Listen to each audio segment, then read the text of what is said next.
All right, today's today.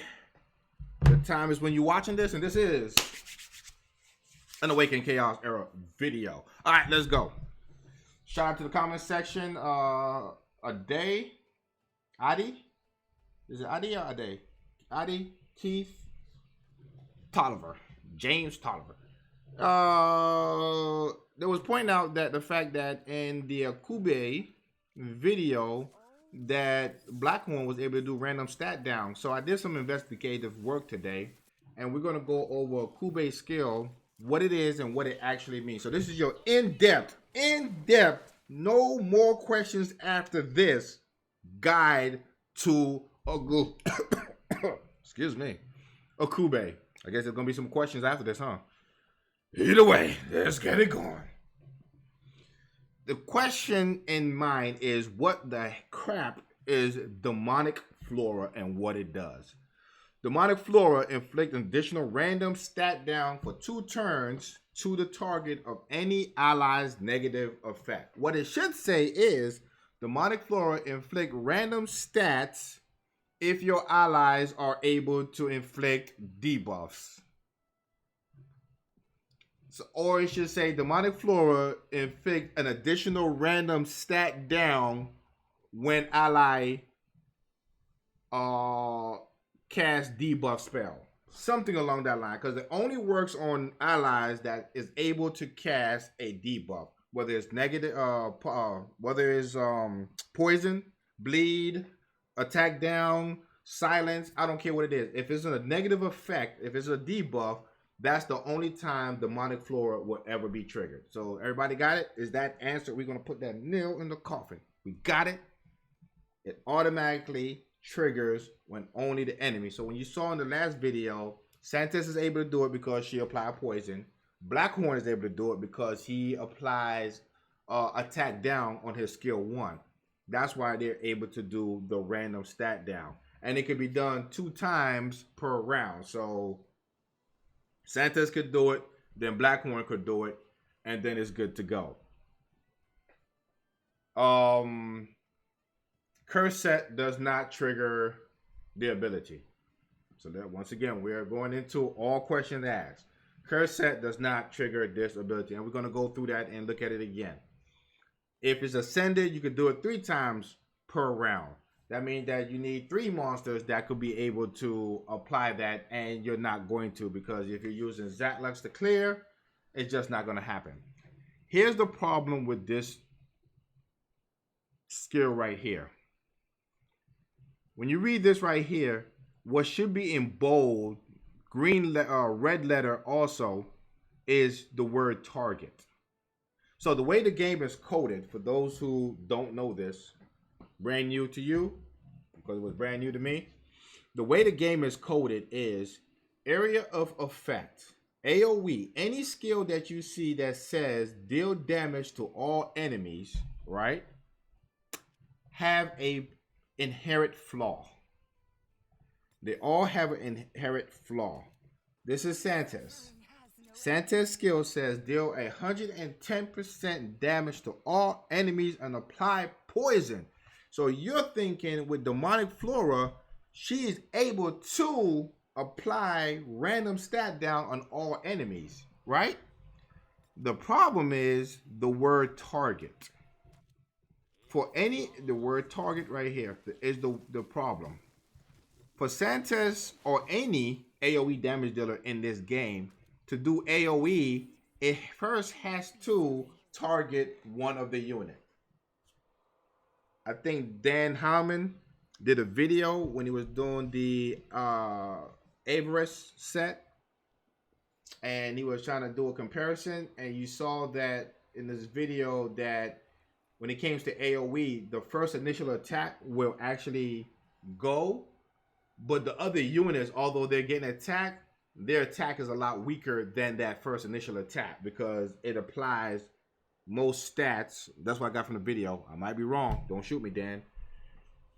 But there's an initial inherent flaw, I think. It may be something that they put in the game, but to me, I think it's an inherent flaw where AoEs do not perform the way they need to on anything that gives AoE buffs. right? So when you're looking at, for instance, the Avarice set, there's an inherent flaw in it, especially when you're using Natalia, right? Because Natalia, although she's doing AoE damage, she's actually a single target damage dealer. So her flaw is she cannot honestly use the Avarice set. But if you look at her skills trait, the developer tells you that one of the set that you need to put on her is the Avarice set. Watch Dan's video. Watch Dan's video. You're going to see what I'm talking about. So with that being said, there's an inherent flaw in the game where AoEs do not work the way AoE work. They will do damage AoE, but all the other stat stuff that happen with it does not come into play. Next is question on how do you build Akube? The fact that his let's go into, I'm gonna go into this right here. I want to show you his strip down everything. That ain't him. That ain't him.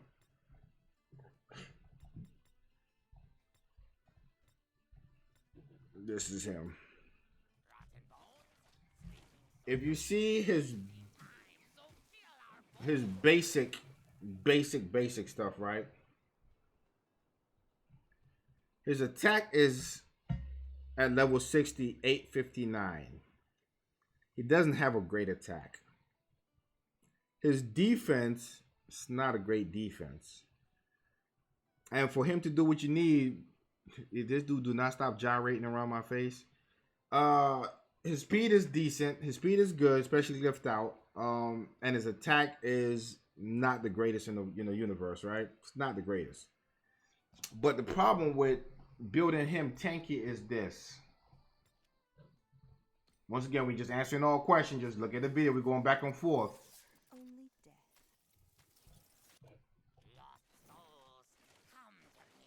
I'm trying to figure out why mine is not at. Oh, because I'm not ascended out. I'm not ascended out. I'm missing some ascension. All right, it's cool. That is cool. You won that battle. All right, so here we go. Demonic Flora. We're going back to this again because this is one of the. There's a two-part to this skill. The first one we talked about how it actually works and what it does for damage, right? And how you get it to activate. Now let's talk about the application of Dance of the Forsaken, where you get the Demonic Flora. It deals 100% damage to all enemies and then summon a Demonic Flora for 2 turns. Cool, but what is Demonic Flora?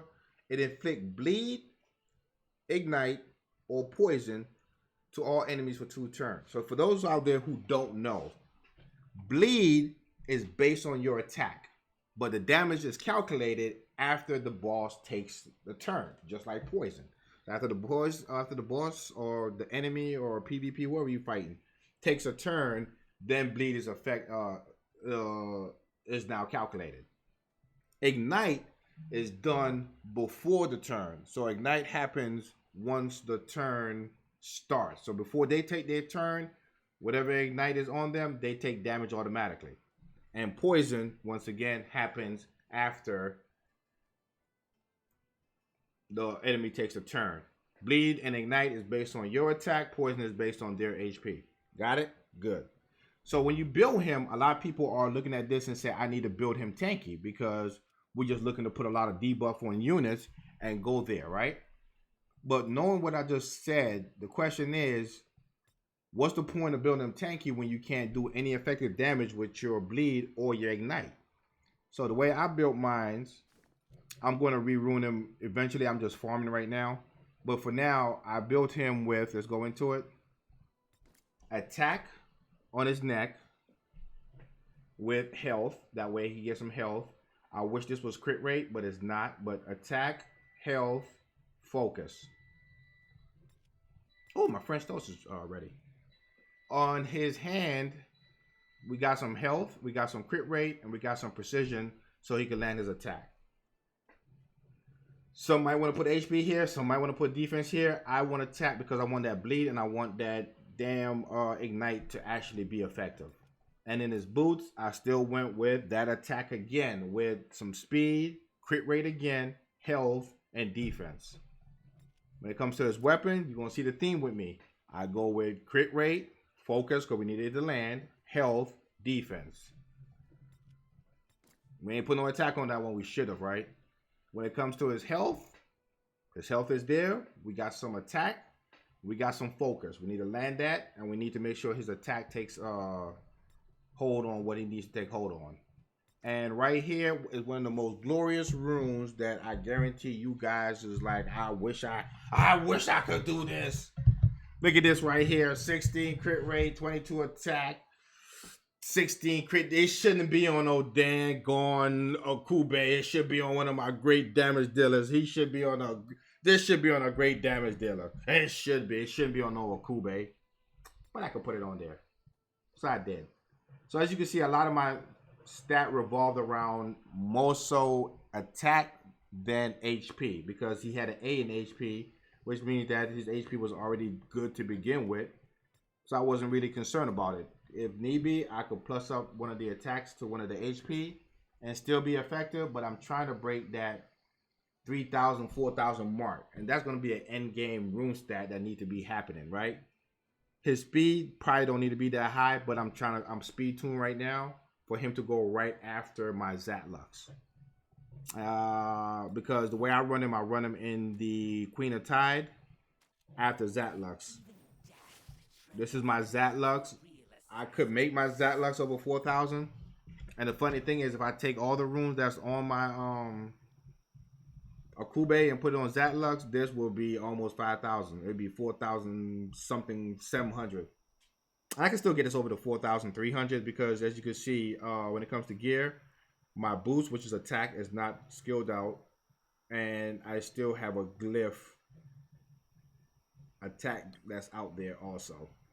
So I can still get it. I can still do some things, and we still could do some crit damage. So right now, he's not fully the best Zatlux out there that I could make, but 281 crit damage is not bad. He's 1% short of maxing on his crit rate, because you know his passive give him plus 30% on his crit rate. So he's 1% away from being maxed, but his crit damage is good. He's the first to go on the team. His attack is decent. His health could definitely need some work, but that's why I have him geared up like this, because why not?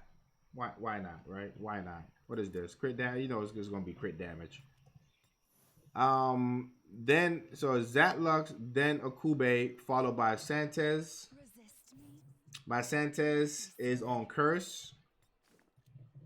Let's go over her gear real quick. It's just health. I did have an attack there, but it wasn't working. Crit rate, I just like crit rate. Don't kill me. I like crit rate. It had focus on it, and I just want to do damage when I can. Health again, with focus being the main factor. Some more crit rate. Health and attack. I really like units that not only just do debuff, but could also do damage also, right? Because the more damage they could do in between doing their debuff, the faster my run is.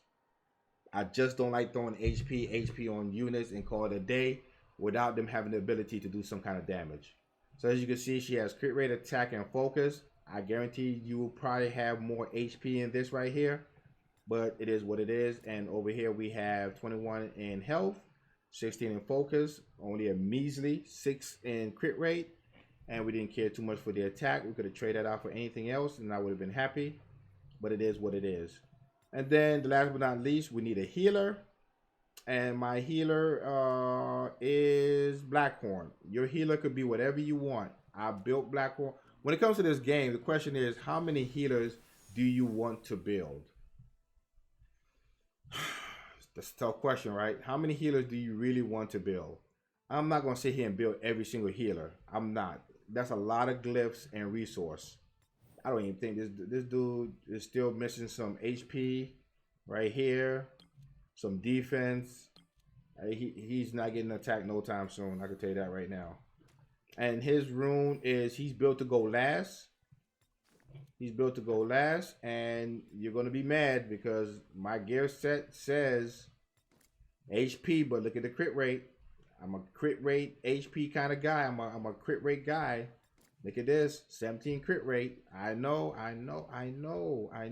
You asking why? You're screaming at me why? I got it. I hear you. 16 crit rate. I there's some HP damage dealers out there that could use this. I know. Hackering all the, no, hackering is defense based. But I know. Is he defense? I don't use hackering. Look at this though. There's 22% in health. It still got 11 crit rate, but there's 22% in health. Of course, we gotta go with that crit rate again. But we got 13 defense. We got HP. And right now we got 25 in focus because just in case you want to put his attack down, it keeps you able to survive. Crit rate, speed, damage.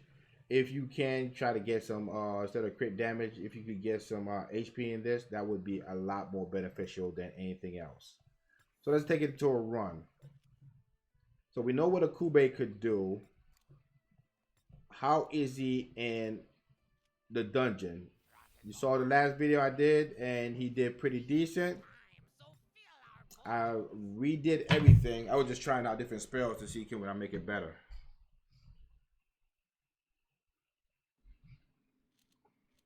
Oh man. So as you can see, Zatlux is doing his thingamajiggy Whatsahusa. I made him fast. You saw the stat. My goal is to clear this wave as soon as possible. That's just my goal.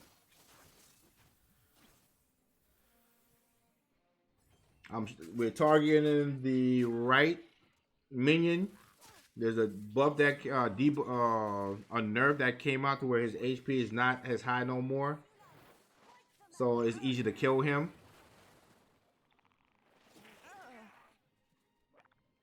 Those stat look. This is pretty dope, yo. Cause look at that right there. That accuracy down. Give the ability to dodge, and that's a wonderful thing. The only thing I wish it does, I have not seen it does a block heal. Out of all the random stat, I have not seen a block heal yet.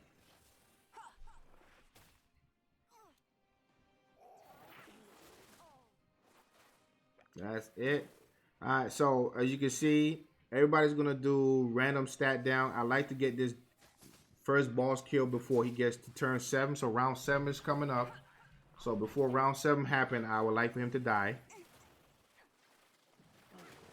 And then I'm working on progressively eliminating one round. So once I have a team set, the goal now is to eliminate a round. By eliminate a round, I make my runs faster. So I need to make sure that the boss do not get to have a shield. So long as the boss don't have a shield, we can make this run super duper fast. The problem is timing that shield. Alright, so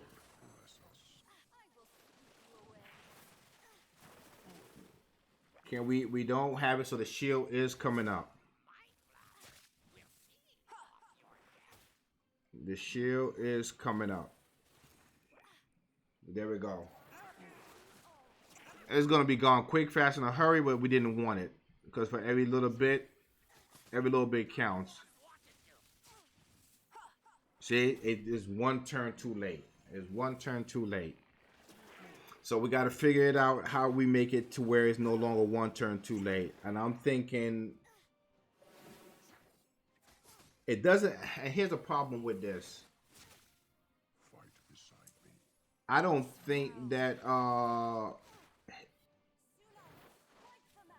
because even if you make him go first, his cooldown time is so short that he's still going to get his third skill by time he gets to the boss round, and everything will end up being the same. All his cooldowns are mad short. That's why you're seeing these random stat keep happening. They're not going to go anywhere because it's always going to be up.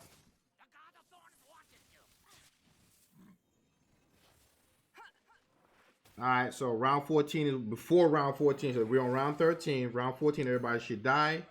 That should put us around the 3-minute 30 mark. If everything goes smoothly, you can get it under 3 minutes. Believe it or not, you can get it under three minutes. But if you automatically put more damage to your units, then that first wave, the first add-on boss get killed real quick. I haven't found a way to just go straight to the boss yet because of the block healing is not on any of my units. And if you can't block the heal, you're gonna be going up a mountain when you can just kill the first person. So that's it for Akube. I think we answered all the question on Akube. Is he good? The answer is yes. Is he valuable in PvP? The answer is most definitely yes when facing tanky units. If you're facing tanky units, he will be pretty good because he end up doing random stat. He's gonna be good all around, even if it's not tanky units. I took all my runes off just to make sure I get the best rune on this team that I'm running. That's why we're not doing a PvP today. And I don't want to show my secret sauce when Arena comes out because he will be one of my secret sauce. But for now, it is what it is. Thank you for watching. Shout out to the comment section. You ain't got to subscribe, but just hit the like button if you like it, man. That's all I ask for. That's it.